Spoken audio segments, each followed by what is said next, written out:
So, it is pretty common for people to say, I hate Maxi. I wish Maxi were banned. But then, the very same player that says these things will be running 3 copies of Maxi, which is strange if you hate Maxi so much. Why are you running maximum copies of Maxi in your deck? Very intriguing. So, if you truly hated Maxi, then would you not run Gamma, for example? Because it is a card that potentially combats Maxi, but Gamma isn't run that frequently. In fact, I think it's safe to say that less than 30% of players run Gamma, but like 90% or more run Maxi, which is very strange. Because if you truly hated Maxi, wouldn't Maxi be closer to 60 or 50%, maybe even a cheeky 70%? The play rate on Maxi is so high that if truly so many people hated Maxi, why would that be the case? Well, there is a phenomenon known as Tsundere. So, the definition of Tsundere that I have here is, Tsundere is a term for a character who acts rude, cold, and hostile towards their love interest in order to conceal their warm and caring feelings. Could it be that secretly Master Duel players, and perhaps even TCG players, actually secretly love Maxi, but they're simply having difficulty expressing the love in a way other than saying that they simply hate Maxi? Well, perhaps this is the case. In fact, Tsundere is a term that originates, well, it is originally like a Japanese term. So, Master Duel being also a Japanese game and abiding by more so the OCG ban list. Even though TCG players constantly say that I think it's a good thing that Maxi is banned, or Maxi should be banned, or I hate this Maxi card, maybe they're just being a tsundere the whole time. Perhaps they don't hate Maxi at all. Because if the statistics are correct, Maxi is seeing a lot of play from a lot of players. And if, for example, 70% of players are saying they hate Maxi, or however many, the majority of those players are, in fact, actually playing Maxi. Which is strange. If you hate something so much, why do you have so much of it, you know? So, that's quite strange. So, what I'm suggesting here is clearly that the TCG should also put Maxi to 3, because clearly the TCG players that play Master Duel are also still running Maxi anyway, so if they truly hate Maxi, wouldn't it be much more logical to simply just run cards that counter Maxi instead? The simple fact that they do not just proves that clearly everyone just is a Maxi enjoyer. Well, I mean, is there any other way to look at it? You could argue that, like, for example, for competitive reasons, Maxi is one of the best cards in Master Duel. You would have to be a fool to not play it. Well, is that truly the case? Does Maxi truly auto-win you games? Well, it can. Assuming you're going first, for example, and then you make an end board, and then you drop a Maxi on your opponent's turn. Of course, it's very good that you can draw into hand traps and other interactions off of the Maxi, or extenders, whatever. And then you have your negates on board. And that'll be good and all, but would you not have won the game without Maxi if your board was good enough anyways, and you could have just had an additional extender in the hand that could have gotten you a stronger board with more interactions, more negates, or whatever. In fact, I would argue the Ishizu cards are just significantly better than Maxi, and that Maxi might not be as good as just like running 2-1 Midora Kelbeck well, they would not be as good going second as Maxi necessarily. But in that situation that everyone brings up, like, oh, my opponent has this insane end board, and then they drop Maxi, what am I supposed to do? To that I ask, so you didn't have any hand traps to stop them from setting up their board? And you don't have any board breaking cards to perhaps break their board and then just deal with Maxi? That's very intriguing, considering that if all your opponent did was make an end board and then drop Maxi on you, you should have 6 cards in hand and you cannot play. So if you were to say that to me, that sounds a bit crazy, a bit outlandish, a bit strange. But like, let's just assume you really did. You are playing like the best deck that you could possibly be playing. You're playing a tier 0 deck, but you simply did not open like anything aside from like one starter and just a bunch of bricks. Like, for example, I don't know. Let's say you're playing tier and you just have a copy of Rainbow Bridge of Salvation, and then you have like Perlarino, and then you have like the Crystal Beast Turtle. I don't remember the name. Oh wait, Crystal Beast Tortoise, right? Yeah, probably right. So if you open like something like that and your opponent drops Maxi on you and like negates your Perlarino, yeah, I don't see how you were supposed to win that. But was Maxi the decider there? Does that change anything? No, not really. And of course, if your opponent is going second into you and they drop Maxi, then a lot of players, they just don't have anything that they can do because their full combo requires them to summon like 100 billion times, giving your opponent accordingly 100 billion cards. But then why are you doing that, you know? You don't have to full combo.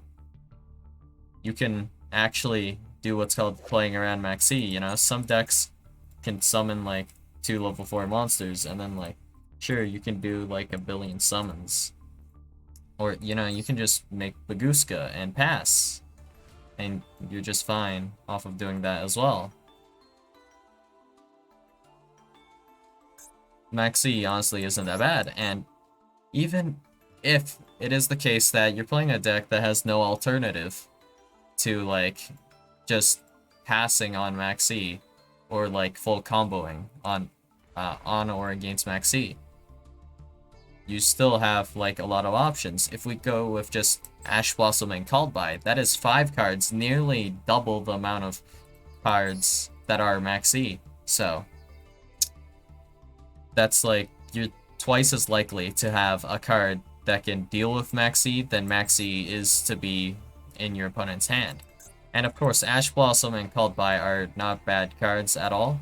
They are also able to be used as both kind of protection for your own turn, I suppose, and also interruptions against your opponent.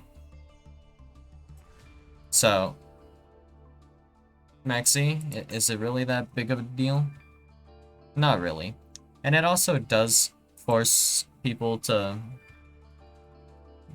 play more with more generics in their deck, which is honestly a decent thing, depending on perspective. Because let's say we have branded Despia. So in Master Duel, branded Despia is basically just a deck that has a 1-card combo where you activate branded fusion, do your silly Mirror Jade combo, and then you have a billion hand traps and like stuff like Imperm, basically. And that's it. With the inclusion of Maxi and Ash Blossom, it gives them less room to run more disgusting hand traps, you would argue. So, in place of Maxi and Ash Blossom, which commonly take up about like 6 slots in someone's deck, you could instead put in, well, for example, Floodgates. Just offer it. like, for example, with branded, you can, I think, relatively comfortably run Gozen. It is not that big of a deal after you set up your board. If you flip up a Gozen, you're probably fine. You're probably good to go. I don't think that it's like a super big deal for them. I mean, this build would require you to run Effect Veiler, which you also have room for now, I guess, because you would be summoning Albion instead of Lubellion, which is dark and not light. So, and your cards are primarily dark, with the exception of like Lubellion. But you aren't activating Gozen on the first turn anyway, so Lubellion's not super relevant for this, I suppose. I believe Guardian Chimera is also a dark. Yep. So it gives more room for floodgates and such if you with less generics being played. So that is actually a benefit that Maxx gives us that you might not realize. And speaking of which,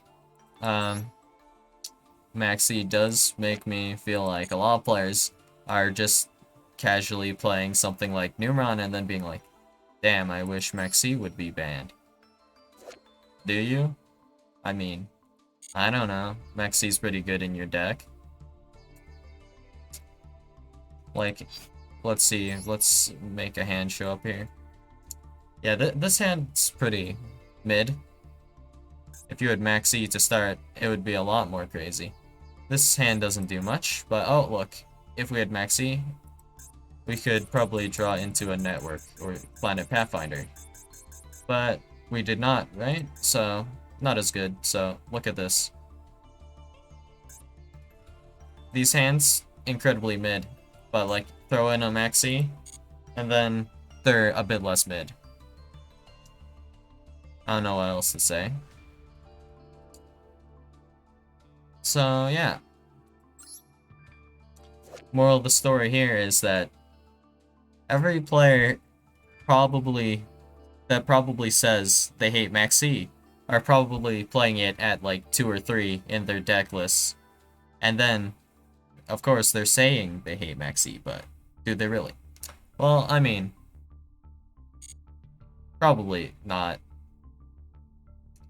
Do you really hate Maxx? You're running it at 3. And, of course, there are perks to just not running Maxx as well.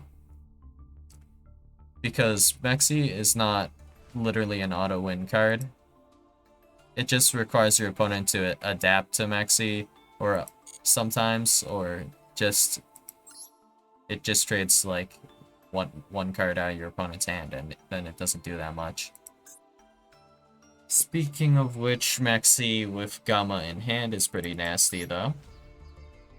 So it gives me mixed feelings on that portion, but if you don't run Maxx, of course, is completely useless going first, because your opponent is likely not going to special summon on your turn. The only special summon that somewhat justifies using a Maxx on your first turn is Nibiru. Nibiru will special summon itself and then the token.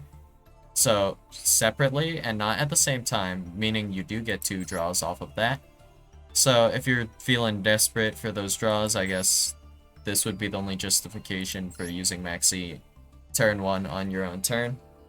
Aside from that, Maxx is a completely, like, dead card in hand. The only, like, there's, like, exactly one deck that can use Maxx as kind of a starter, and that is Sprite, just requiring you to control a level 2 monster to special summon your sprites and then get your sprite line started. That is the only situation where Maxx is not dead in your hand, in my opinion. Because your opponent typically will not do more than like 1 special summon on your turn, so you will only get like 1 draw off of Maxx if you do use it. Typically, most combo decks, or most decks in general, will special summon quite a large amount of times. Even like a so-called control deck like Eldlick stun deck. Let's get real now. So Eldlick will require them to special summon Sanguine, and then they will need to activate a Conquistador. So that's 2. And that's on your opponent's turn. But on their own turn, they might want to special summon Eldlick like twice, and then make Gustav, and maybe activate some of these bad boys, maybe make a Vampire Sucker, maybe make a World Chalice Guard Dragon. This little guy, Duck here. Although not as much as like a combo deck, like for example, I don't know, DD special summons a lot, but they can also just pass on like Deus Machinax, for example, and that's perfectly fine for them as well. Well, could have been better, but it's still something. With kinda how the game is played anyways, I don't really see Maxx being an issue personally. And of course, if you're playing Maxx, you have a chance to open Maxx instead of just more anti-Maxx cards, which you could be running. But you just aren't. In terms of anti-Maxx cards though, there are a surprisingly good amount. And of course you can just play like cards that completely ignore the concept of Maxx by not special summoning at all, which is perfectly fine. Or just a deck that special summons maybe like once, like actually just pure Runic, I guess. I don't really think you'll be doing more than like one special summon a turn. So yeah, that's about all I want to say here, and I'll see you guys in the next video. Bye.